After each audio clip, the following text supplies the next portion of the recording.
뭐 어렵다 그죠? 뭐 용어도 어렵고요. 뭐 내용도 많고요. 그죠?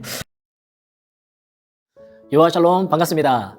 여러분들의 슬기로운 큐티 생활을 도와줄 월요일 갓 큐를 담당하게 된 설창석 목사입니다. 큐티를 잘 모르겠다고요?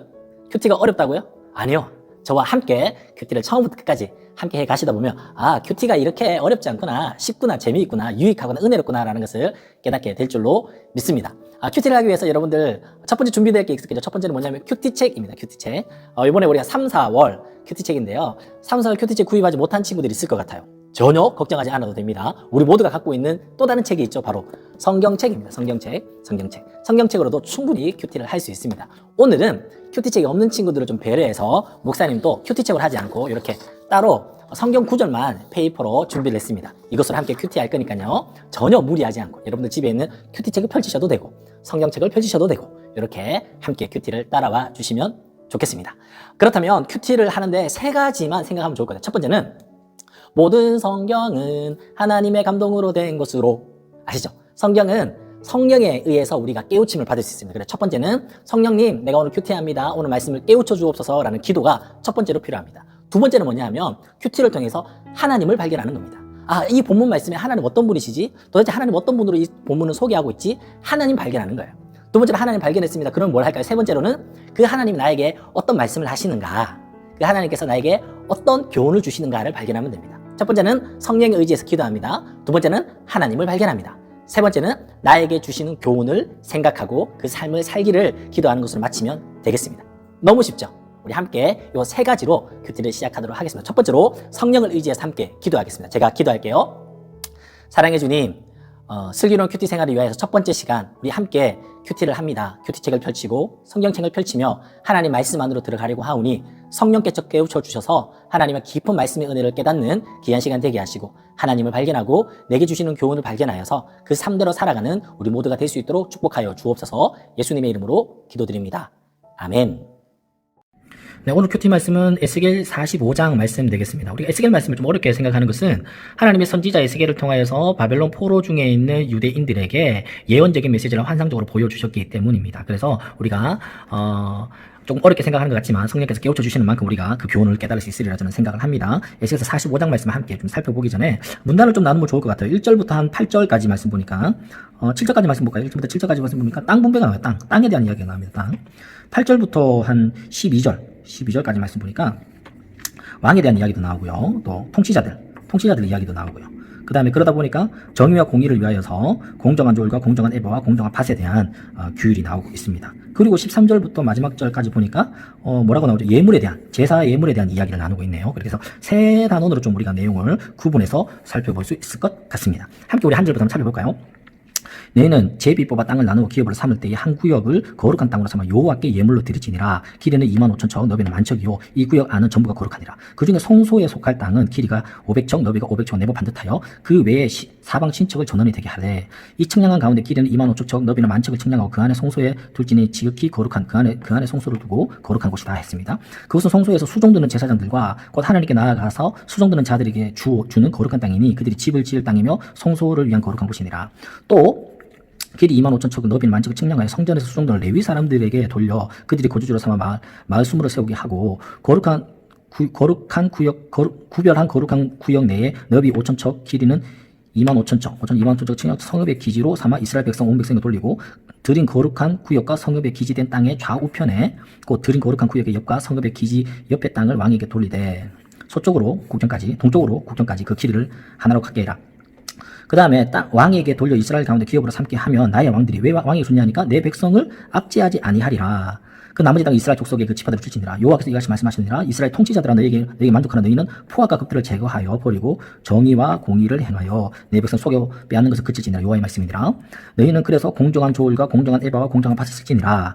에바와 밭은 그 용량을 동일하게 하되 호멜의 용량에 따라 밭은 10분의 1 호멜을 담게 하고 에바는 10분의 1 호멜을 담게 할 것이니라. 세겔은 20계란이 20세겔, 25세겔, 15세겔을 너희에게 만회가 되게 하라.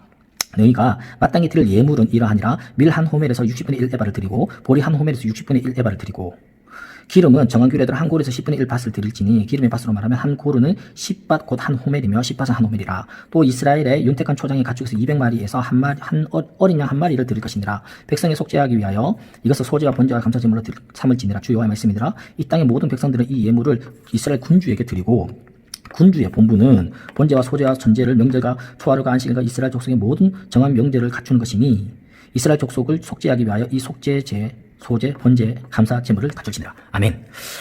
뭐 어렵다 그죠? 뭐 용어도 어렵고요. 뭐 내용도 많고요. 그죠? 간단하게 우리 좀 세 부분으로 나눠본다면 첫 번째로 땅 분배하는 것을 간단하게 제 그림을 한번 그려볼까요? 그림 그리면 여러분들 설명이 좀 더 쉬울 것 같아요. 이렇게 어렵게 이야기하는데 이렇게 네모로 그려보면 될 것 같아요. 네모로 그려서 여기가 25,000척. 여기도 똑같죠? 네. 25,000척. 네모 반듯합니다. 세 부분으로 나뉘는 것 같아요. 세 부분으로. 그래서 여기 이제 1만 척. 1만 척 동일하겠고요. 여기에 뭐가 들어가냐니까 성소가 들어가. 성소. 성전이 들어가겠죠? 성도가 있는 성전이 들어가. 여기에 누가 있냐니까 수종 드는 사람. 수종 드는 사람들이 여기 삽니다. 또 그 위에 보니까 레위인들이 또 살아요. 레위인들이 20마을. 여기서 이제 똑같이 이제 성전을 수종 드는 레위인들의 땅입니다. 이거 체크했습니다. 여기에 뭐냐 성읍이 있습니다. 성읍을 지어가지고 여기는 이스라엘 백성들이 살 수 있도록 이렇게 해 주었습니다. 그리고 양옆으로 동쪽으로 동서로 왕에게 땅을 주는 거예요. 왕땅 이렇게 이야기했습니다. 첫 번째 우리 보니까 제비를 뽑아 땅을 기업을 나눈다라는 표현에서 언제 좀 생각나는 구절이 있나요?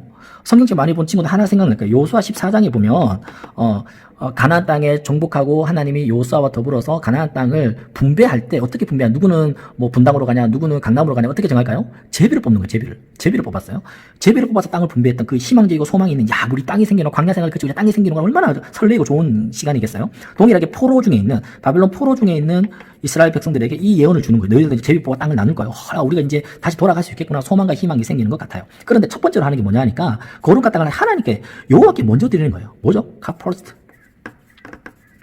하나님께 먼저 드릴 땅을 정했다라는 거예요. 아주 좀 의미 있는 메시지인 것 같습니다. 그리고 난 다음에 땅을 이렇게 다 분배를 했죠. 분배하고 난 다음에 왕에게 땅을 주고 이스라엘 백성에게 땅을 줬는데 여호수아 14장에서는 왕에게 땅을 주는 게 없었어요. 왜 그랬을까요? 그 당시에는 왕이 없었거든요. 이스라엘의 왕은 하나님밖에 없었기 때문에 왕이 없었거든요. 그런데 에스겔서의 예언에서는 왕에게 땅을 주라라고 이야기를 하면서 이유가 나옵니다. 왜 땅을 주냐 하니까 8절 말씀에 내 백성을 압제하지 아니하리라. 왕이 백성들의 재산을 압제하지 않기 위해서 왕에게도 땅을 줬다라는 거예요. 왕에게도. 그 더불어서 무슨 이야기를 하냐니까 통치자들 이야기 나와요. 통치자. 왕은 압제하지 마라. 통치자들에게는 9절 말씀 뭐라 그럽니까? 통치자들아 포악과 겁탈하지 마라. 겁탈. 하지 마라. 왜? 백성들. 왕이 압제하지 말라는 것과 통치자들이 포악과 겁탈하지 말라는 것은 백성들을 보호하기 위함이다라는 것입니다. 그러면서 이제 규율을 정하는 게 뭡니까? 정의와 봉의를 위해서 그래서 이제 용량 측정을 정확하게 하는 것이죠. 공정한 저울과 에바와 밭. 이제 저울과 에바와 밭을 정하고 이제 용량을 체크를 하는 겁니다. 그리고 이제 13절부터 예물에 대해서 이야기를 나오는데 예물을 드릴 때 정확하게 드려야 되는 예물에 대한 규율을 정하고 있습니다. 곡식 또는 뭐 곡식은 60분의 1 그리고 기름은 100분의 1 또 양은 200분의 1로 이렇게 정확하게 드려야 되는 예물에 대해서 이야기하고 있고요. 이 예물이 어디에 쓰입니까? 백성들의 속죄를 위해서 드리는데 이것을 왕에게 바치면 왕이 이 의무를 다 해라라고 말해 군주의 본분에 대해서 설명해 주고 있습니다. 우리 이 본문을 읽고 우리가 봐야 될 것이 뭐가 있을까? 첫 번째는 하나님은 어떤 분이십니까? 한번 생각해 볼까요? 하나님은 어떤 분이십니까? 이 본문을 생각하시면서 여러분들 한번 생각해 볼까요? 하나님 어떤 분이죠?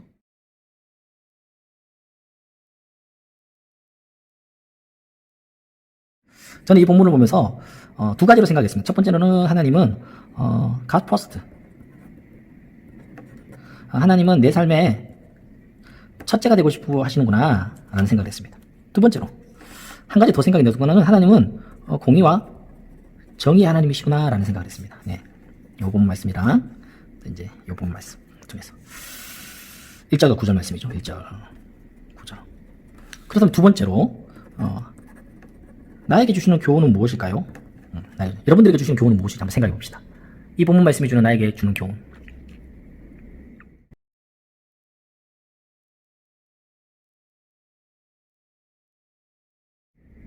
네.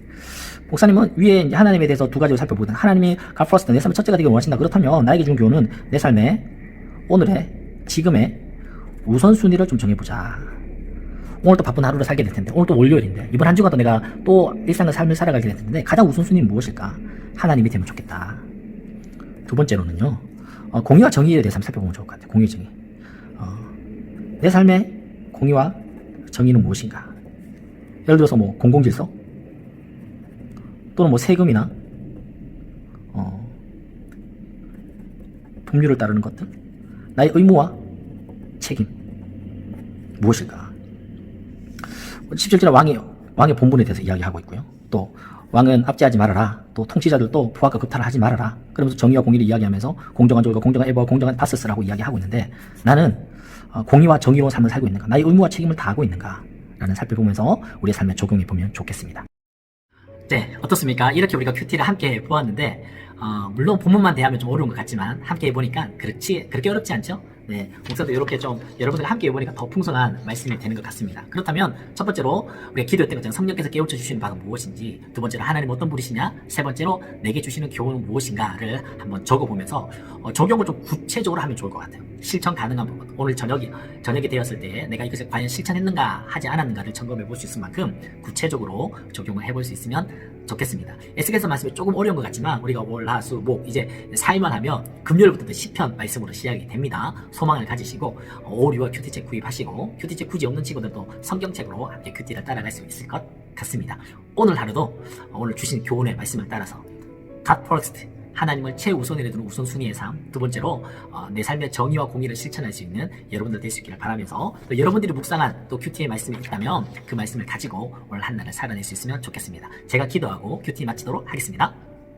사랑해 주님 감사합니다. 에스겔서 45장 말씀을 통하여서 God first, 하나님이 내 삶의 최우선이 되면 좋겠습니다. 내 삶의 우선순위를 점검하면서 분주하고 복잡하게 살아가면서 하나님을 더 뒤로 우선순위에 밀어놓는 것이 아니라 하나님 내 삶의 가장 첫 번째로 올려놓을 수 있는 오늘 한 날의 삶이 될 수 있도록 주님 도와주시고, 정의와 공의의 하나님께서 내 삶에서도 정의로운 조울과 공의로운 박과 공의로운 에바, 공의로와 정의를 실천할 수 있기를 바라시고 계신데, 저도 그렇게 오늘 하루를 내게 주어진 의무와 책임을 다하는 우리가 될 수 있도록 은혜 베풀어 주시옵소서. 첫날 갓큐 함께 하신 하나님 감사합니다. 이번 한 주간 말씀 붙들고 경건하게 승리하는 우리 모든 분당 우리의 청소년 친구들 다 될 수 있도록, 예수쟁이 될 수 있도록 은혜 베풀어 주시옵소서. 감사드리며 예수님의 이름으로 기도드립니다. 아멘. 오늘로 갓큐 첫 번째 시간 마치도록 하겠습니다. 우리 빛이 쓰라 인사하고 마치도록 할게요. 하나 둘 셋, 빛이 쓰라.